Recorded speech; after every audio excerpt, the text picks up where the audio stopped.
Hey, welcome back to the Shopify Sunday Drive. Today I'm up unusually early. Maybe you could tell I'm looking a little bleary. But I'm going to go work on the race car at my brother-in-law's house, so I'm up early. And on the way there, I'm going to talk to you about psychological conversion triggers. All right, there are 3 psychological conversion triggers that are worthwhile discussing and considering for your e-commerce store. And I will attempt to give examples of all 3. They'll all make sense. So, the first, and I think the most important and the least sleazy of them, is social proof. So you want to have something on your site that says, hey, other people believe in this too. This isn't just some guy making stuff up trying to scam me. So for social proof, the most obvious is customer reviews. If you don't have customer reviews on your site, add them. And I know what you're thinking, but if I add this reviews app, I'm going to have no reviews at all, and that looks worse. Okay, maybe, but there's an easy workaround. You install whatever reviews app, say the free Shopify reviews app, or the expensive but nicely appointed Yotpo. There are others, but those are the 2 big ones. Install the app in your store so it's collecting reviews, but don't install the widget so that they don't display. I think that'll work with Yotpo. I don't know if that'll work with the Shopify reviews app, but give it a shot. That's one way out. Or put it up and then immediately email your past customers and say, hey, we just added reviews and here's a coupon code if you submit a review. All right, that's one kind of social proof. That's the most obvious. I also like the press logos. I think those are important.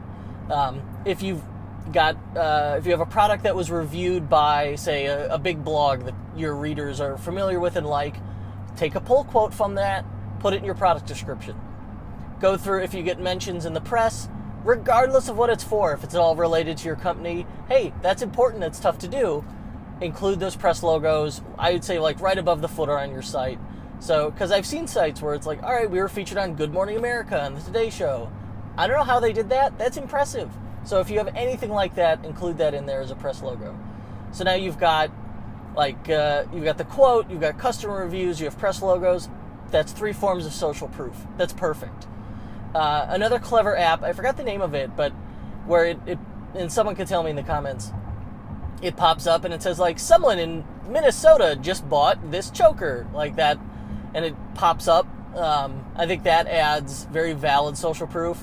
I think it's a little corny, but it does have the desired effect. So pick what works for your brand, what makes sense. I mean, any store owner I've talked to with that app has said, oh yeah, definitely, they were convinced it helped. All right, so that's 3 ways to add social proof to the site. The other 2 conversion triggers are scarcity and urgency. Okay, so urgency is pretty good. You got to give people a reason to make a decision whether or not to buy your product beyond just, I want it, I don't want it. They need to have some kind of deadline. So there's the silly way of doing it, which is you've got like a fake countdown timer. And I've seen this in several stores now where on the product page, which is really hokey, or in the cart, they have a countdown timer. The cart one is okay. Or the countdown timer in the cart, a little piece of JavaScript they slip in there that says, hey, hurry and purchase. We're only going to reserve your cart for the next 3 minutes. Something like that. I get that they work because it's adding this kind of arbitrary deadline, but it just seems corny to me. But I think a better way to tackle urgency is with a sale. You've got a sale.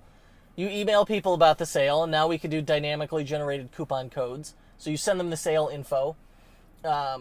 And then when they haven't purchased, a day later, you say, hey, that coupon code's going to expire tonight at midnight.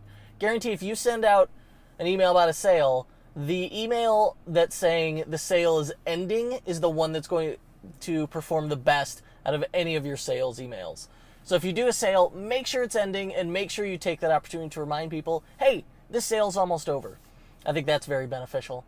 That's just a really, really good, genuine customer service-oriented way of doing, of creating urgency by adding those deadlines.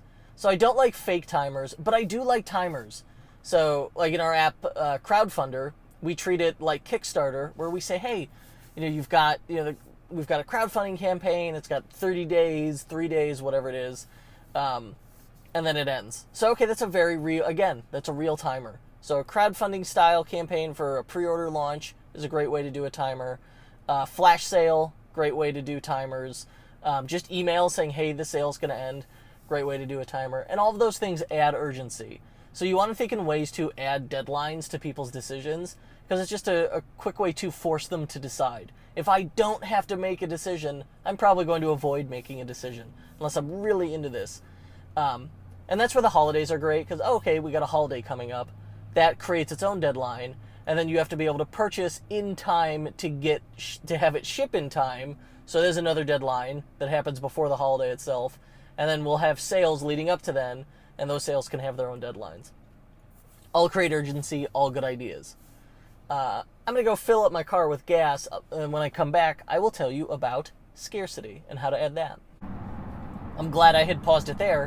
When I jumped out of the car, the gas station attendant was outside waiting for me so that he could ask, hey, what kind of car is that? And I told him, and he said, oh, I thought it was a Tesla. And I always want to say, it clearly has a gas motor, but I don't want to be rude, so just say, oh, I get that a lot, because I do. It's baffling. Okay, so I had told you about the 2 other conversion triggers. We talked about social proof, super important. We talked about urgency. Use it in your sales at the very least. Otherwise, try to use it sparingly, because I think it can be a little scammy. And then the third, and equally important, is scarcity. So scarcity is when we want what we think we can't have.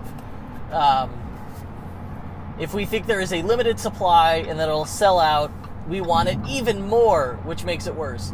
So if you think about, like, if you've ever seen people, and I've done this myself, many years ago in my early 20s, we're all like camped out outside of Best Buy on Thanksgiving evening because there's a sale on a TV and they only have 10 per store, that kind of thing. Well, the concept, the reasoning behind that drives us to do something so stupid. The reason I camped in November in Chicago outside of a Best Buy, sleeping on concrete, was because of scarcity. I said I don't even know what the deal was. That's how silly this was. But, I didn't want, no one else could get that deal. So you can add that same concept to your store by displaying the inventory. If you track your inventory in Shopify, which is very easy to do, it's just a setting in products, then you can display the remaining inventory. And if it's low, that's where it gets clever. Then people are like, oh, I better order this, because it has now added a deadline to their decision where they don't know, like, if I wait till tomorrow and they have 9 left, will all 9 have been sold out? And then once they've sold out, how long will it take them to get it back in stock? So it really forces them to decide, do I want this, yes or no, make a decision and buy it right then, or don't. There are some themes that will show inventory. That one's easy. You could write some liquid code yourself if you're proficient to do it. And here comes the plug, I have a new app called While Supplies Last that will add this to your store. And maybe you only want it on certain products. You could set a product override so it only appears on certain products. I think it's cool. The other way to do scarcity would be, again, with the sale. So you could set a coupon code to have an end date. Or you could also have it to have a limited number of uses. So often, like, if you're giving someone a discount for something they did, you go, all right, this is a one-time use coupon code.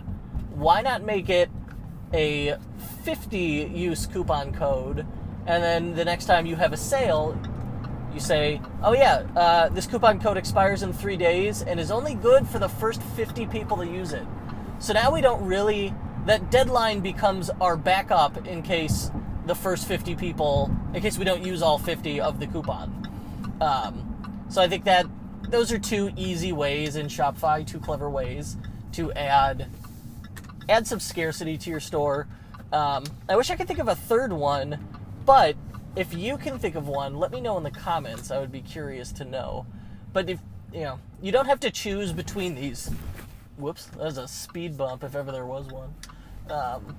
You don't have to choose between these. You can use all three. You can use all these concepts. I've used them all in client stores. I've used them in my info product business, which I fully believe is an e-commerce business, by the way. But yeah, so give those things a shot. I'm at the hardware store. I gotta go buy some masking tape and spray paint for that race car we're building that I was selling sponsorships for. So, all right. I will see you guys soon. As a bonus addition to the Sunday drive, I have spent the morning at my brother-in-law's house painting on our race car. Oh my. Oh yeah. It is Thomas the Tank themed and fantastic. Let's see if it starts. Please start. There it goes. It still starts. Oh my gosh.